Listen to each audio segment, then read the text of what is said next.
Good morning, good afternoon, or good evening. Welcome to everyone. First, I would like to wish all our attendees a very happy, healthy, and peaceful 2024. I'd also like to welcome you to our webinar on ship recycling. For those of you who don't know me, my name is Suzanne Byrne. I am the head of claims here at the West, and today I'm joined by my three colleagues, Gina Paniotto, our ESG manager, Captain Simon Hodgkinson, our head of loss prevention, and Nicola Cox, our head of defence. Today, they are going to talk to you about the next steps in the introduction of a universal standard in the safe and sound recycling of ships, and now how the Hong Kong Convention, due to come into force in June 2025, contributes to that new standard. We will be discussing what steps both recycling yards and you as ship owners must take to prepare for the implementation of the convention, as well as offering some practical pointers and legal advice for your consideration. Before I hand over to our panelists, I would say that we hope to have some time for questions at the end, and so I would invite you to use the question and answer tab on your screen to lodge any queries and questions you may have. For those of you who we don't get to your questions, we hope to be able to answer those by email later on. Without further ado now, I'd say thank you to all of you for attending, and I'll hand over to Gina. Gina. Thank you very much, Suzanne, and welcome to everybody. Happy New Year. I'm Gina Paniotto, for those who don't know me, the ESG manager here at West. And today, as Suzanne briefed you we'll be discussing ship recycling, and in particular, the Hong Kong International Convention, which was adopted in the summer of this year, and will be coming into force in 2025. And we will be going through some of the elements and discussing whether this will be introducing an improved standard of duty. Just a rundown of the agenda and what we'll be covering today. Firstly, I'll put on the screen a few key terms that you may hear when it comes to ship recycling or the convention in particular. So the why, how ships are recycled really matters. The role of sustainable ship recycling in an ESG focused world, and the E, S, and G elements, which is the approach that we're adopting today, and hence why I will be presenting a part of this presentation. Then we will be moving into the Hong Kong International Convention, its ratification, the pre-HKC era, and how it sets an improved standard of duty. Then we'll be moving on to the overview of requirements, what ship recycling facilities and owners will need to know. We'll dig in a bit deeper into the technical elements of HKC compliance by ship owners, a few thoughts on whether HKC will deliver, and then the legal considerations, so things like criminal liabilities, contracts and contract clauses, or managing your risks that you need to be aware with this new convention, some other considerations, and concluding on how you can make ship recycling a part of your ESG strategy. Before we go into the context, I just wanted to set the scene with a short video on why it matters, how we recycle ship matters, and the process that we should be adopting. Currently, there are a lot of non-compliant shipyards, and unfortunately, this short video will cover what it looks like. It's a very short video. There are some distressing images in there, so if you're sensitive to them, please do turn away for the next 30 seconds. But yeah, it's very short. It does give a very good idea and picture of what's going on in non-compliant yards at the moment.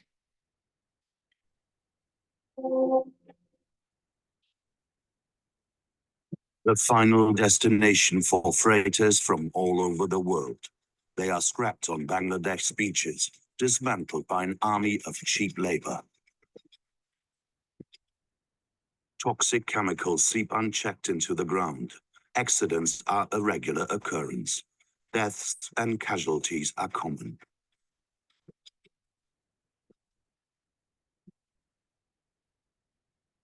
So as you can appreciate, there's a few issues there that occur, from the environmental pollution to the safety of the crew and the incidents in the yard. So it's very, very important to improve that standards. And this is, of course, a behind the scene of some of the yards that are non-compliant. So with this convention, we're tackling to create a better working conditions and protect the environment better.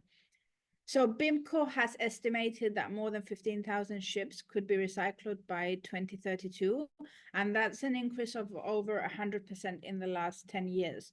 So as you can appreciate, that's quite a large and sudden increase, which will mean if we're recycling more ships, that could potentially also lead to more pollution, more potential health and safety hazards and casualties. A few of the key terms, the definition of the Hong Kong International Convention for the Safe and Environmentally Sound Recycling of Ships, or otherwise known as HKC, is a multilateral convention adopted in 2009, designed to improve the health and safety of current shipbreaking practices, regulating the development and maintenance of an inventory of hazardous materials, IHM, from building of a vessel up to scrapping, and providing a regime for ships to be recycled at facilities authorized by the competent authority, as denoted by each signatory state. So contracting parties to this convention are, of course, member states or governments. Another few definitions that we'll be covering today is the Document of Authorization of Ship Recycling, the DASR, green ship recycling, what that means, and recycling facilities, the Inventory of Hazardous Materials, the IHM, and the Ship Recycling Facility Plan, SRFP. Of course, our slides will be shared following the presentation, so I won't go into too much detail in reading the definitions out for you, but these are some of the common terms that will come up when we're discussing ship recycling, the new convention, and ship recycling compliance. So the role of sustainable ship recycling in an ESG focused world, as I mentioned, I head the ESG division here at West. In September, we issued our first ESG and sustainability report, and we committed to 3 pillars and 7 sustainability development goals.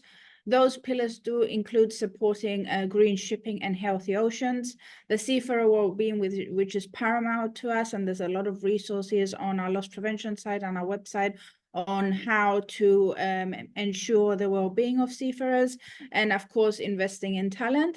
And some of the SDGs or sustainability development goals that we've adopted have to do with good health and well-being, and things like decent work and economic growth, climate action, and life below water. So all of these principles that we're committing to and want to help be a part of making a positive impact for do relate and do directly relate with ship recycling practices.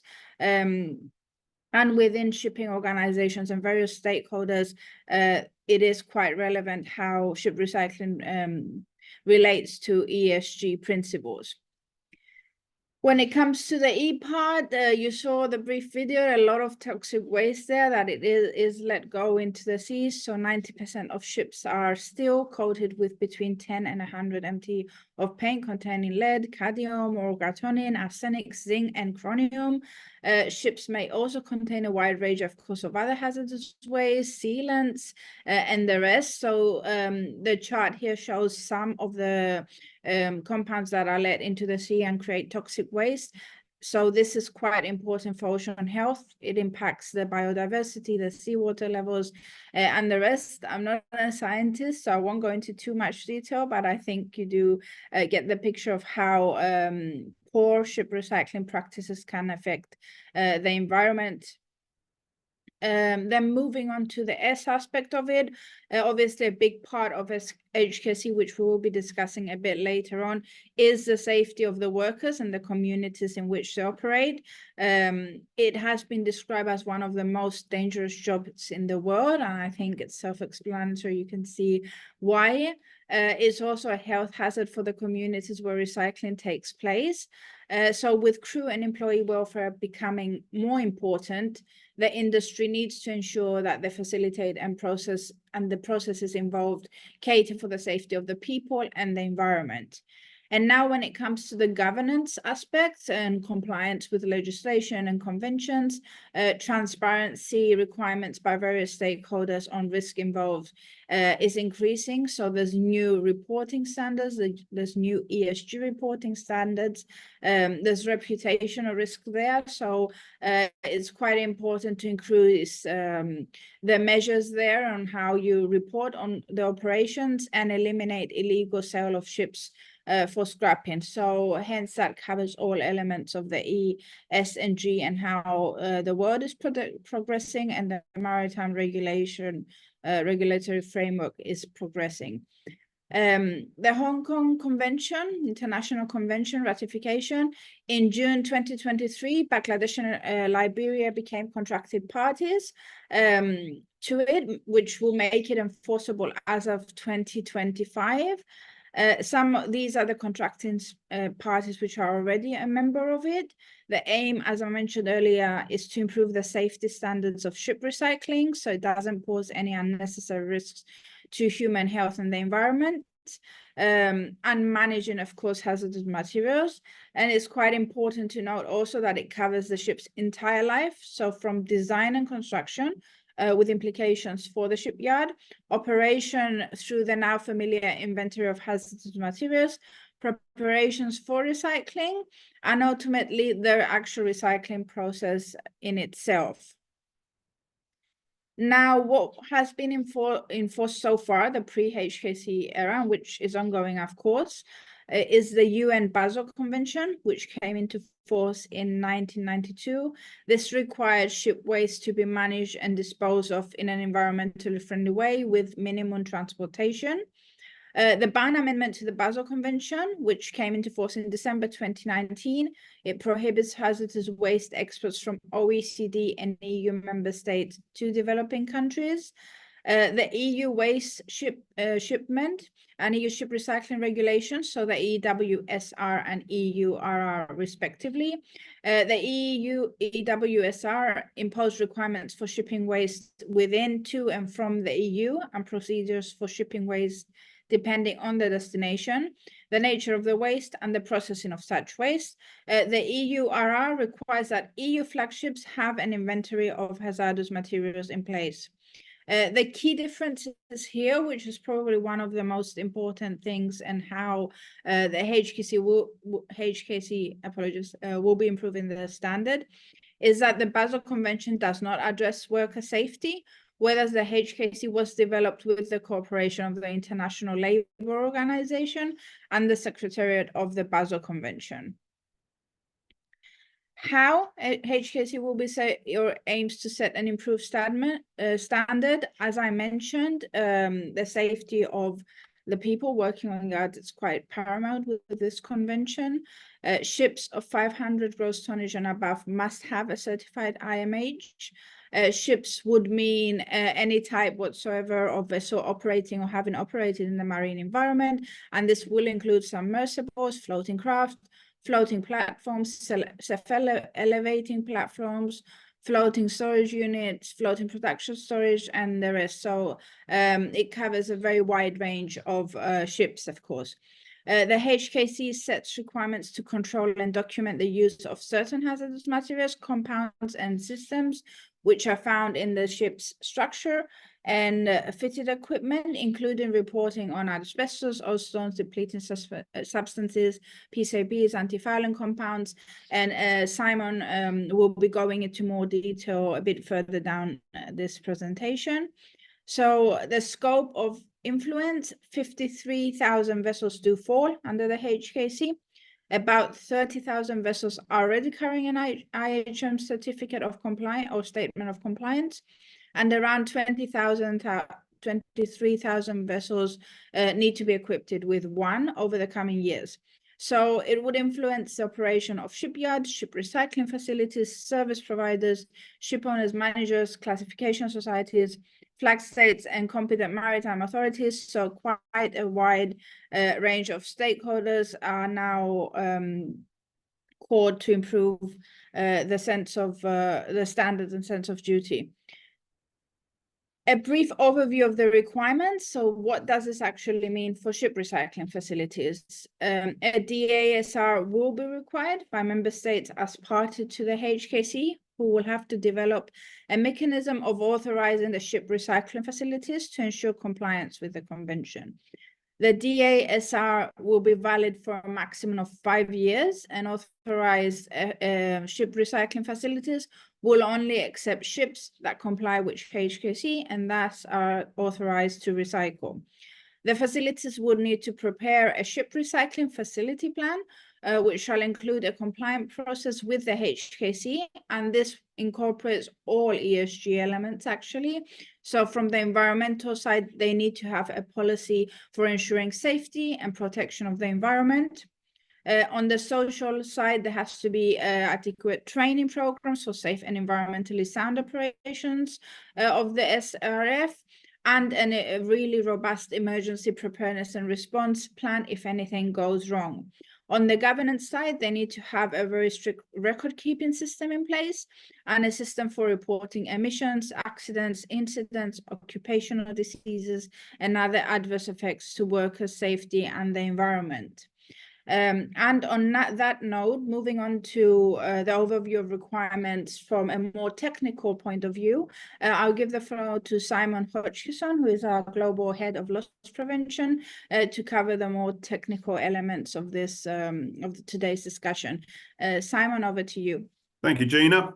So let's start with the dates. Now the Hong Kong Convention has been ratified from the 26th of June 2025. If you're a ship owner wanting to recycle a vessel, you will need to have the Ready for Recycling certificate issued for your vessel by the recognised organisation, or RO, and in turn, they will need from you the IHM Parts 1, 2 and 3 so that they can issue the certificate to you. If you have a new build being delivered after that date, during the build process, the IHM Part 1 will need to be compiled based on the material declarations collected from the supply chain by the shipbuilder. The IHM certificate, which is the evidence of the vessel having a complete inventory of all hazardous materials, will join the other vessel certificates to make sure you have that in place. If you're a recycling yard, you'll need to have in place on the same day your ship recycling facility plan, and then each ship that arrives at your facility for recycling, you'll need to prepare a vessel-specific recycling plan using the IHM from the vessel and the SRFP. Then going on down the timeline, on the 25th of June 2030, or before that date, if you intend to recycle, all existing vessels will be required to have an approved IHM Part 1, developed following the above mentioned guidelines and holding the corresponding certificate, IHM certificate on board. Next slide, please. When developing the Part 1, in the absence of a complete material declaration paper trail from the build, for older vessels certainly, to ascertain the presence or absence of hazardous materials on board, the ship owner may be required to undertake sampling and analysis of hazardous materials before the IHM Part 1 can be completed.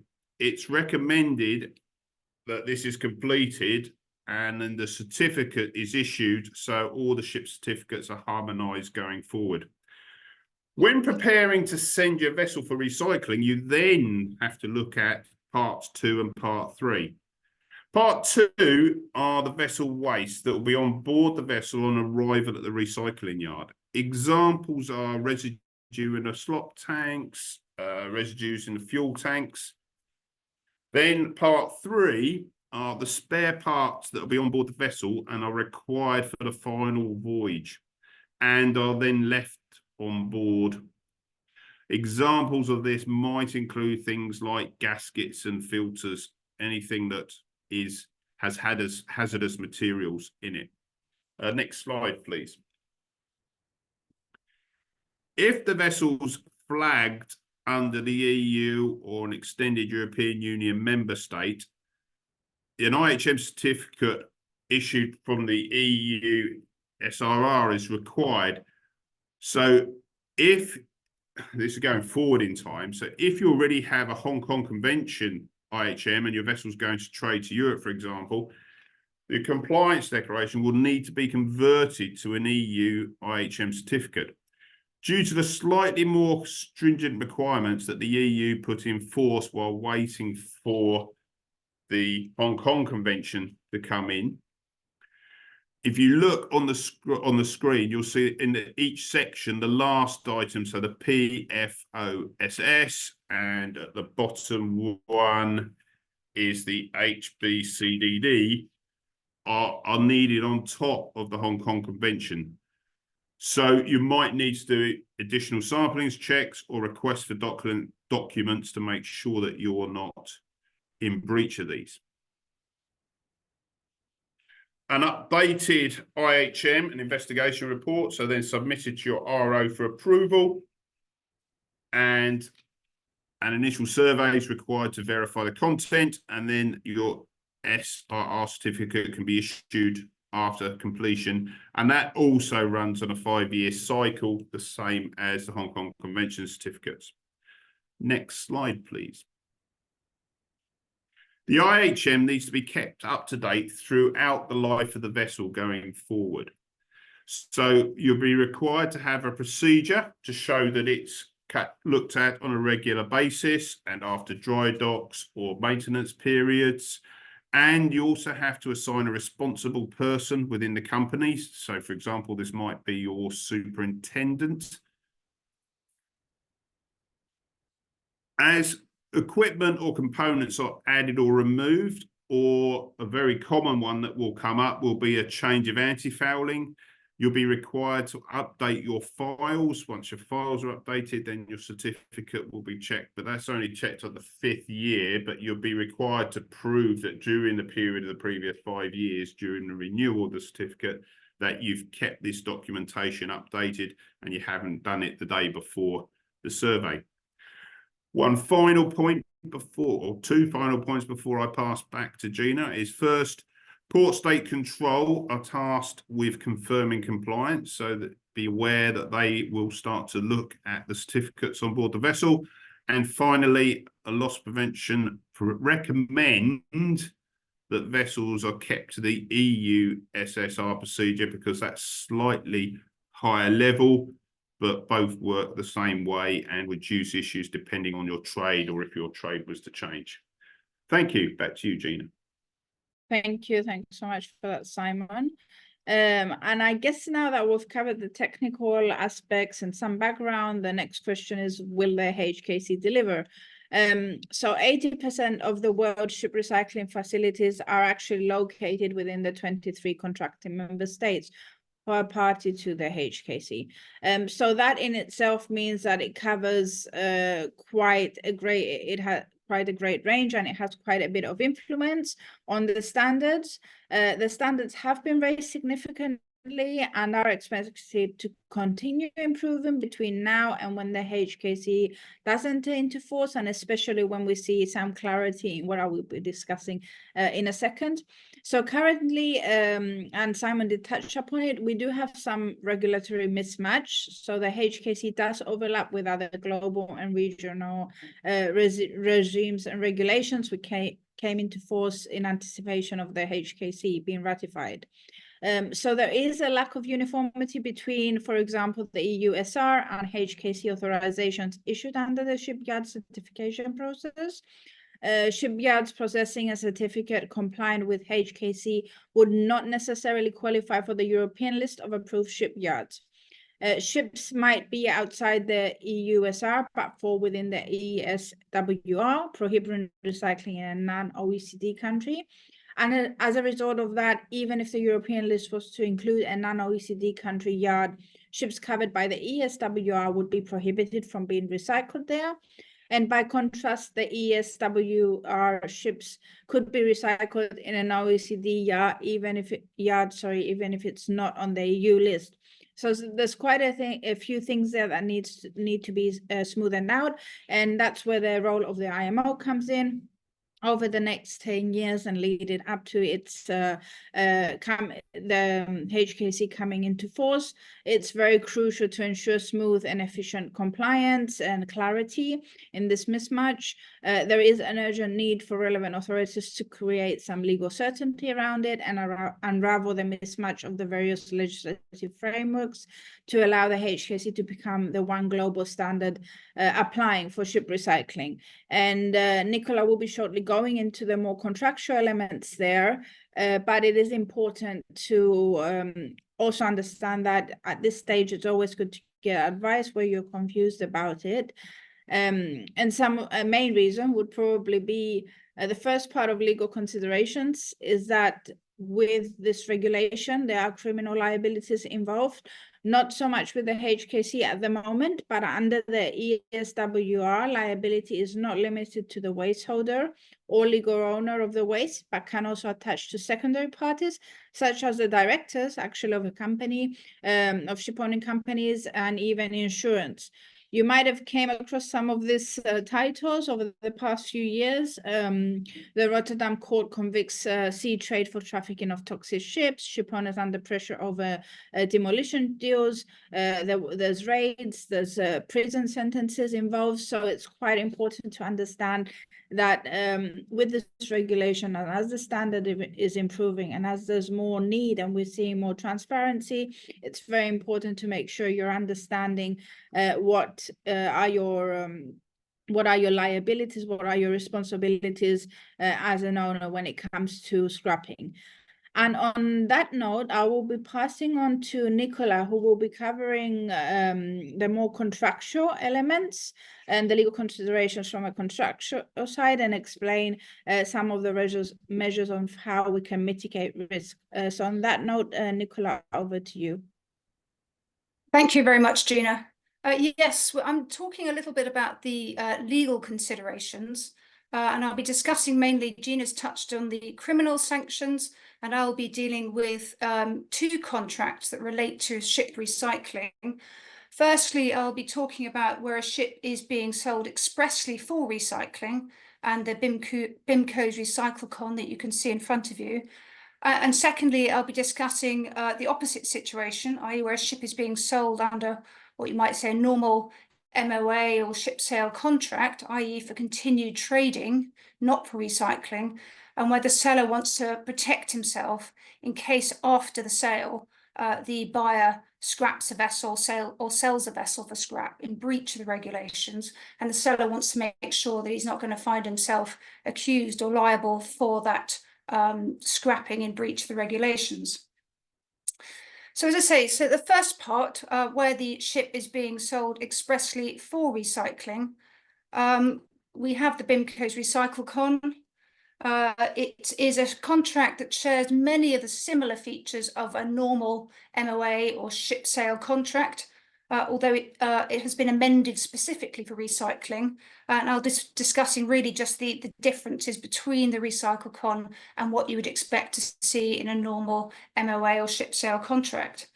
I should say the RecycleCon you'll see was published back in 2012, so over a decade ago now, and 3 years after the Hong Kong Convention was first adopted, but before it was ratified. I understand this contract hasn't been used very much. I haven't seen it in action. And maybe in the Q&A or the comments afterwards, some of the audience members might want to share with us whether they've used this contract or perhaps why they haven't, whether sending a vessel for recycling. So turning to the contract and the boxes, first of all, the contract is quite a lot shorter than its ship sale. And in the boxes, you'll see box 4, as you'd expect, the ship recycling facility, the name and address. You won't see, there is no provision for a guarantee from the seller or the buyer. So again, a difference from a normal ship sale contract. Again, there's no detailed vessel specs about the MT or GT of the vessel or the class and society or where and when an inspection is to take place. And you'll also see in boxes 11 and 12, the purchase price is stated both as a lump sum and equivalent price per tonne contractual weight. That's box 12. And that is defined or calculated in accordance with box 11. So take the vessel's light weight, you take off the deductions, which will be the permanent ballast and anything else that's agreed to be taken off. And then you get to the contractual weight. So a different way of pricing the vessel to reflect the fact that this is a vessel being sold for recycling. You'll also see in box 19 towards the bottom of your screen, there's a provision for post-delivery assistance, a state number of days, state daily cost. And this is a provision whereby if it's filled in, the sellers agree at a cost and for a number of days to assist the buyers. And I'll go through in a little while where that's aimed for. So next slide, please, Gina. So going through the clauses, as you'd expect, the purpose of the sale is stated in clause 17, so not at the beginning of the contract, but roughly midway through. And it's stated to be that the purpose of the sale is warranted to be for recycling at the ship recycling facility, the one stated in box 4 at the front, in accordance with the ship recycling facility plan. So using the same terminology and laying down the groundwork for the sale to be in compliance with the Hong Kong Convention or other regulations. Clause 18, buyers shall provide, and what the buyers need to provide is a copy of the ship recycling facility plan, and they're to allow the sellers to visit the ship recycling facility. So therefore the sellers can inspect and review for themselves that the ship is being recycled in accordance with the regulations and is compliant. Also, the sellers are to provide buyers with the inventory of hazardous materials, the IHM, that Simon and Gina have spoken about, and that's to be provided as soon as possible after the date of this contract. As both Simon and Gina have mentioned, it may be that in older vessels, they've yet to obtain their certified IHM, certainly in the period leading up to the Hong Kong Convention coming into force. And therefore, the clause, the contract provides that for these older vessels, if the seller doesn't have a certified IHM, that the information contained in the IHM is given to the best of the seller's knowledge, but always without guarantee. And then also it says that buyers are to provide the sellers with a statement of completion within 2 weeks after completion of the recycling. So again, obviously a clause specifically for this type of recycling sale contract. I should also advise there's no provision for the inspection of the vessel or the class records. All that inspection is to be done prior to the contract.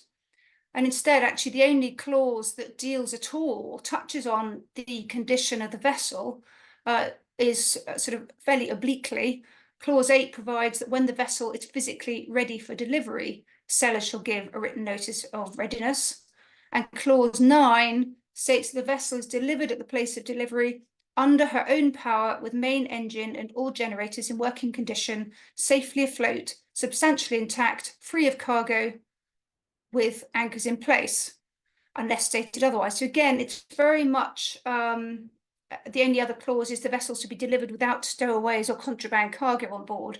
There's also no procedure to determine the quantity of bunkers on board the vessel, again, unlike Ship Sale 22.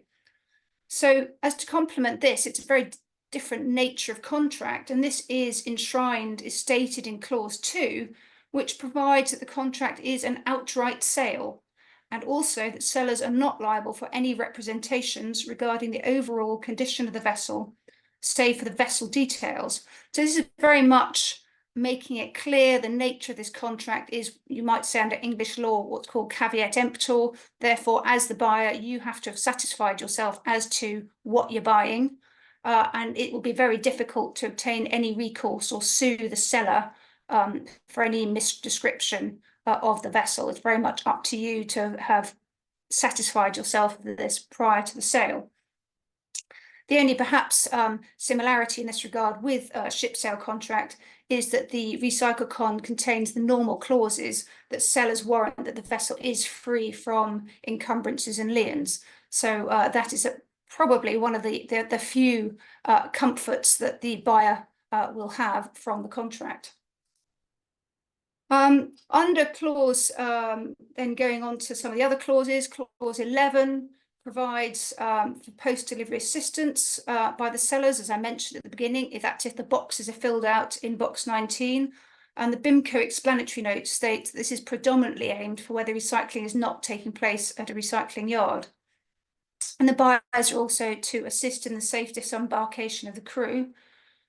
Clause 12, removals, and again, this very much reflects the nature of this contract, which is different from normal ship sale. And it says the vessel is delivered with everything belonging to her on board without removals other than statutory certificates, hired equipment, and items listed in Annex B, which are the listed excluded items. The only thing the sellers can take from the vessel is things like it mentions crockery, items with the ship's name or flag, so items that the seller can use on other ships, and what you might call domestic items, and also the crew's belongings the seller can take away. So everything else, the bunkers, the stores, the equipment on board, all become the buyer's property with no additional purchase payment to be made. And the sellers are to hand over all the certificates, plans, and specifications or copies in case the flag state needs the documents to be handed back. And again, this is very much emphasising the nature of this contract is as is, where is, and also not what it is as is, and in the place where it's stated, but with everything on board is included in the price. And just very briefly going through the law and jurisdiction clause, the Recycle Con has 3 provisions. So you can either choose as a party English law LMA arbitration, or US law and SMA arbitration, or another law and jurisdiction chosen and agreed by the parties. However, there's no default provision. So if you forget to fill that out or delete the bits you don't want, A, B, or C, there is no default, unlike the ship sale 22 contract. So that could be a bit of a problem if you find that there's nothing clarified as to which law and jurisdiction applies for any disputes. It does have, however, a very detailed mediation clause in Recycle Con, and either party may elect to mediate. And if one party elects to mediate and the other party refuses, the party electing can then draw this to the attention of the arbitration tribunal in any subsequent arbitration. Personally, I'm not sure how much, if anything, an arbitrator will or can bear this in mind, but perhaps if there is a dispute where the party who refuses mediation loses completely, hands down, perhaps the arbitrator will bear that in mind when it comes to costs and give an enhanced cost recovery to the winning party, but that's just my speculation.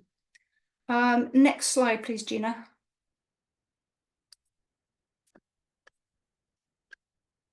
Thank you. So the last bit of the second contractual scenario I'll be looking at, and this is just a clause, not a whole contract. I'm hoping you can see it. It's a little bit fuzzy on your screen. You can see the clause. So this is where a ship is being sold as normal, as it were, a normal MOA or ship sale contract. And the seller wants to put this clause in to protect himself in case the buyer then scraps a vessel, sells a vessel for scrap, not in accordance with regulations, and the seller might find himself being investigated by the authorities. So going through the main parts of the clause, they're really quite self-explanatory. The sellers and buyers specifically agree in writing that it's for the continued trading by the buyers, hence the name of the clause, the BIMCO Ship Sales Further Trading Clause.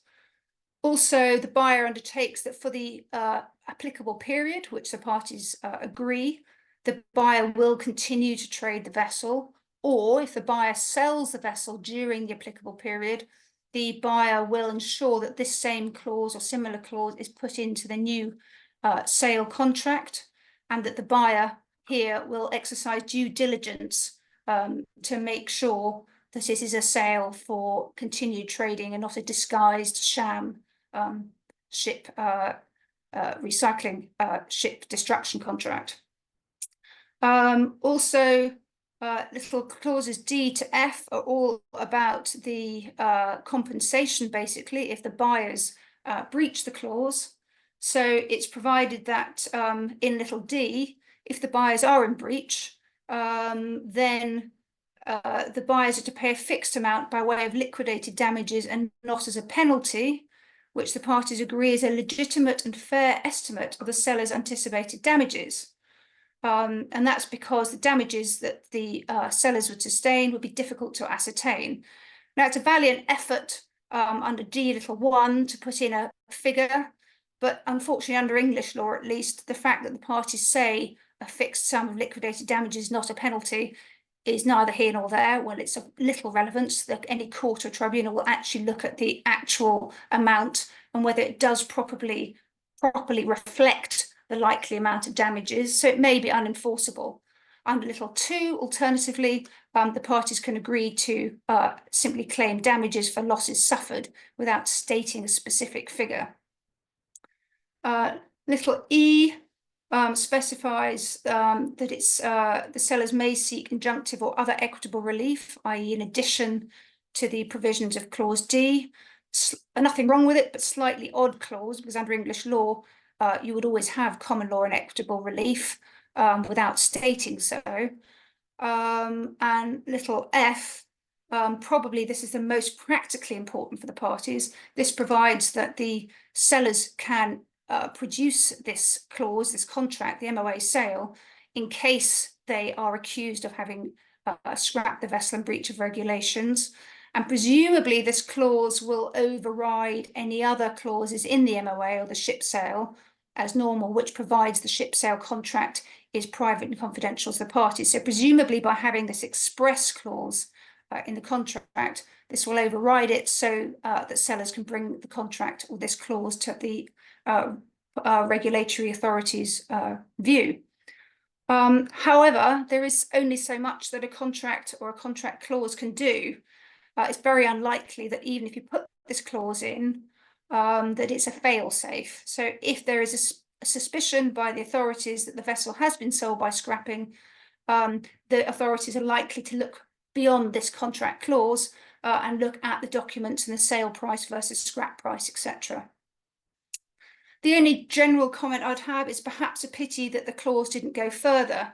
So it provides that the buyer shall continue to trade the vessel in accordance and not scrap her, but the clause could have gone that bit further and said either the buyers will continue to trade the vessel or they will recycle. If they do get rid of the vessel, they will recycle her in accordance with regulation. So that's the only slightly sad thing. I think there's slightly an opportunity missed, but of course this was back in so maybe BIMCO will draft another clause for that situation.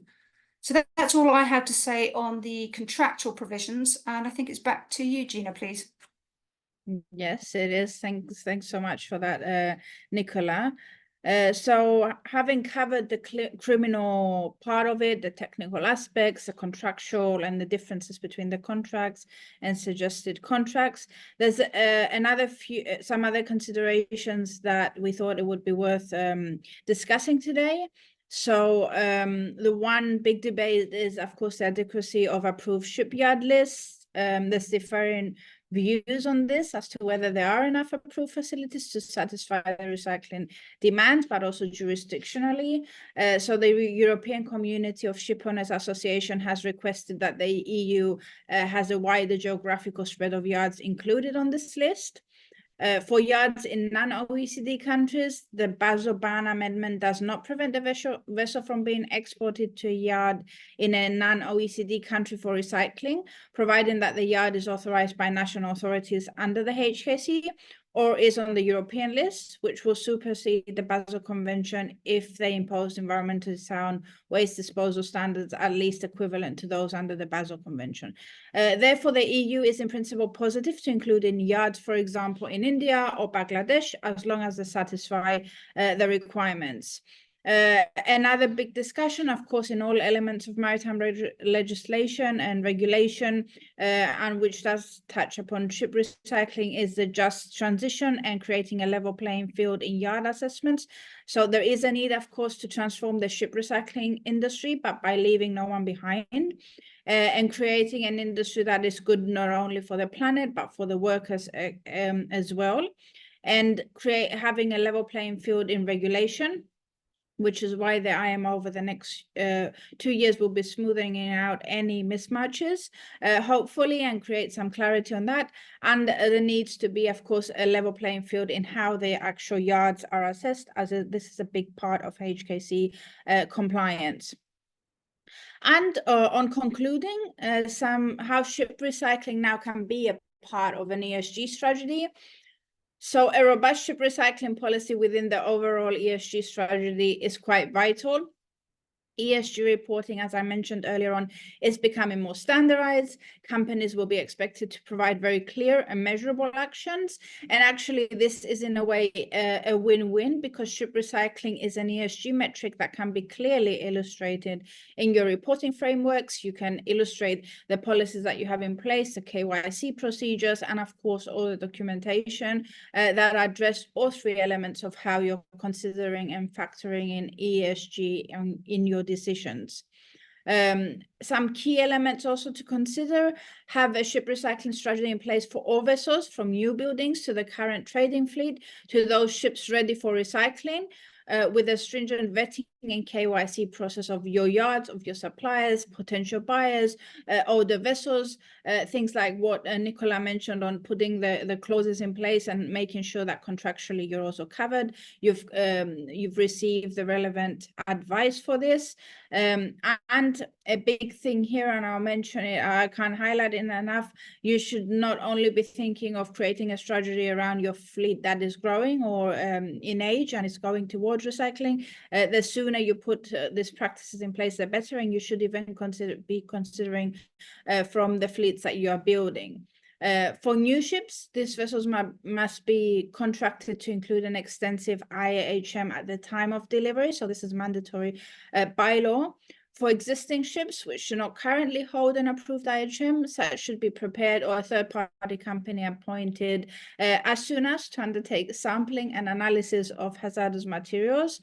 Committing to send end-of-life ships to facilities that are already HKC compliant the least.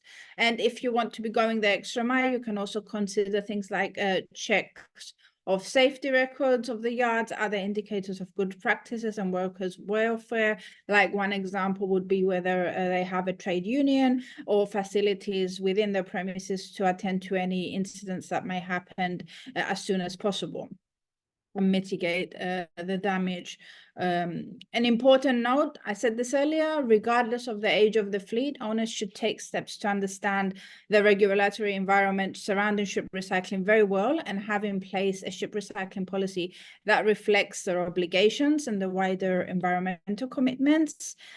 Because as we discussed today, the risk of legal liability is great. You're not only just doing the right thing, but the liabilities include things like criminal sanctions, serious reputational harm is very real for those who fail to plan sufficiently far ahead and not exercising due diligence or taking active measures to ensure that compliance with this new and improved, hopefully, duty of ship recyclers is in place. It's quite important and can lead to a lot of consequences. And of course, as we all know, ignorance will not relieve you from any liabilities in this respect. So it's quite important to understand this framework, to follow it, and to start as soon as possible and consider your fleet from start to end.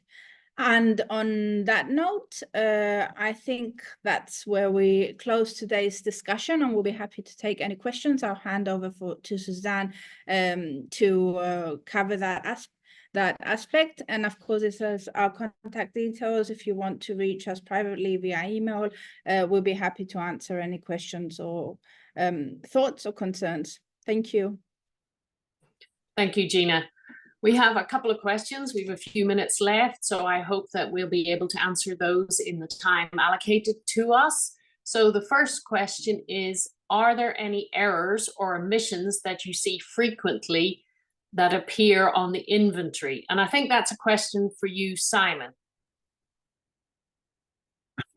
Tricky question. I think it always changes. I think one of the most common ones is that they're very good at people are very good at recording the information on the main component, say the main engine, for example.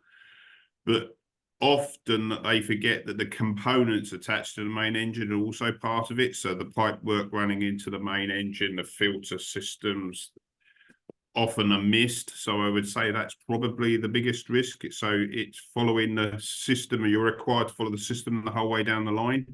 And we're seeing occasionally that that's not always done. So I would say it's probably the smaller components attached to the main systems. Okay, thank you. And we have one more question for you again, Simon. What is the position in the UK post-Brexit with regard to recycling legislation? So the UK, during the after the Brexit period, it changed a lot of laws to sort of tie into where there were gaps after leaving the EU, and ship recycling is one of the ones where the gap's been closed. And I'm afraid I'm going to get this one wrong, but I think it's an MGM notice, and it's something like 633, has a whole load of detail on the recycling legislation, but basically it's stating that what was covered under the EU legislation is now covered under the UK law as an extended member of the union, or the similar to the extended member of the union. Okay, thank you. Well, we're just at the 50-minute mark, so I think we will close for today. I would like to take the opportunity to thank you three, our panelists, and of course, I'd like to take the opportunity to thank all our attendees. We appreciate you joining us today, and as Gina said, if you have any further questions, please do not hesitate to contact any one of us or your usual contact at the club. And for those who have asked us some questions, while we've run out of time, we will do our best to reply by email. We'll speak to you all shortly, and we hope to have another webinar in the near future. Thank you again for joining us. Goodbye.